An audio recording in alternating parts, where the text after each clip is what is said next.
Dia 8 de novembro, um parente da Madre Vilac, sai do hospital de Campinas e vem desesperado em direção ao convento, é perto, né? São alguns quarteirões ali de distância. E ele bate na portaria do convento pensando em encontrar a Madre Vilac, não acha a Madre Vilac, ele encontrou quem? Irmã Amália. E aí ele confidencia a situação em que ele se encontrava. A esposa dele, ele era pai de muitos filhos, se eu não me engano eram 6 filhos que ele tinha. Ele acabava de sair do hospital com a esposa muito doente e ele disse assim: os médicos desenganaram. Eles me mandaram começar a preparar as coisas já para o sepultamento da minha esposa. Imagina o desespero de um pai com 6 filhos, com a esposa nessa situação. E esse pai transtornado, ele vai e pede para a irmã Amália: rezem por mim. Peçam a Deus por mim. E muito bem, esse homem vai embora. A irmã Amália, ela sobe até a capela. E quando ela chega diante do altar, é um altar muito simples, né, parecido com o altar que está aqui atrás de nós, muito simples, um altar antigo. No degrau do altar, a irmã Amália se ajoelha e estende os braços. E ela diz para Nosso Senhor no sacrário: eu aceito trocar a minha vida pela vida dessa mãe. Se o Senhor aceitar, então que o Senhor me leve, mas deixe essa mãe viva para cuidar desse marido e cuidar desses filhos. Nosso Senhor apareceu para ela. A gente fala da aparição de Nossa Senhora das Lágrimas, mas o grande personagem, né, sagrado desta aparição é Nosso Senhor. Então Jesus se apresenta à irmã Amália e ele diz à irmã Amália: sim, eu aceito. Eu aceito, mas você não vai morrer. Você não vai morrer, eu preciso de você, mas eu aceito. Se você rezar, eu aceito. A irmã Amália, né, eu gosto da ousadia dos santos, né? Eu, às vezes, não sou tão cara de pau assim, né, para falar com Deus. A irmã Amália disse: tá bom, então eu vou rezar. Como eu rezo? Né? Ela pergunta, ela fala: como eu peço?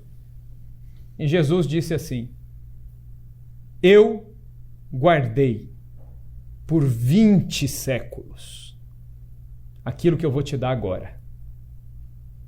Durante 20 séculos na igreja, as pessoas honraram as dores da minha mãe, a assunção da minha mãe, honraram tantos mistérios da vida da minha mãe, mas nunca honraram um mistério que eu guardei para este tempo, que são as lágrimas de minha mãe. E aí Jesus disse: quando você for pedir, você diga assim: vede, ó Jesus, que são as lágrimas daquela que mais vos amou na terra e que mais vos ama no céu. E depois você insiste e me diga assim: meu Jesus, ouvi nossos rogos pelas lágrimas de vossa Mãe Santíssima. E ele disse assim: qual é o filho que não se comove com as lágrimas de sua própria mãe?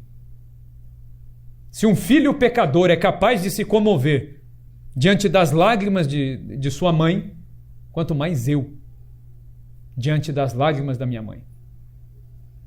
E Nosso Senhor disse assim, ele revela isso para a irmã Amália.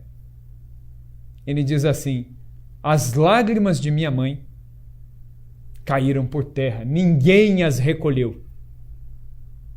Mas estas lágrimas são como pérolas que foram guardadas para este tempo da igreja. E Jesus depois ele ainda acrescenta, ele diz: eu, no caminho do Calvário, das coisas que mais me custaram, foi encontrar-me com a minha mãe, que chorava. E das lágrimas da minha mãe, aquilo que eu sentia no corpo, minha mãe sentia no coração. E Nosso Senhor ele fala para a irmã Amália: por isso que a minha mãe é corredentora. O que eu sofri na carne, ela sofreu no coração. E Nosso Senhor ainda diz: por conta das lágrimas da minha mãe, eu derramei também muitas lágrimas, por ver o sofrimento daquela que mais me amou na terra e que mais me ama no céu. E Nosso Senhor fala para a irmã Amália, você vai rezar assim. Daqui a um tempo, a minha mãe vai vir e ela vai entregar a você uma herança, que é um penhor de glória. Primeiro para o Instituto das Missionárias de Jesus Crucificado. Depois para toda a igreja. Mas primeiro para vocês. O tempo passou, essa mãe foi curada, miraculosamente. Ela cuidou dos filhos e morreu idosa. Ela morreu idosa, bem idosa. E Nosso Senhor, ele trocou. Ele aceitou. Só que Nosso Senhor, nos diálogos dele com a irmã Amália, ele diz para a irmã Amália que ela faria jus ao nome religioso dela. A irmã Amália se chamava Irmã Amália de Jesus Flagelado. Nosso Senhor diz para ela que o que estava reservado para ela era a flagelação, o sofrimento moral, a humilhação. De ser tomada como louca, de ser mal vista pelas autoridades da igreja, de não ser aceita pelas irmãs de hábito. Essa seria a flagelação. E ela aceitou.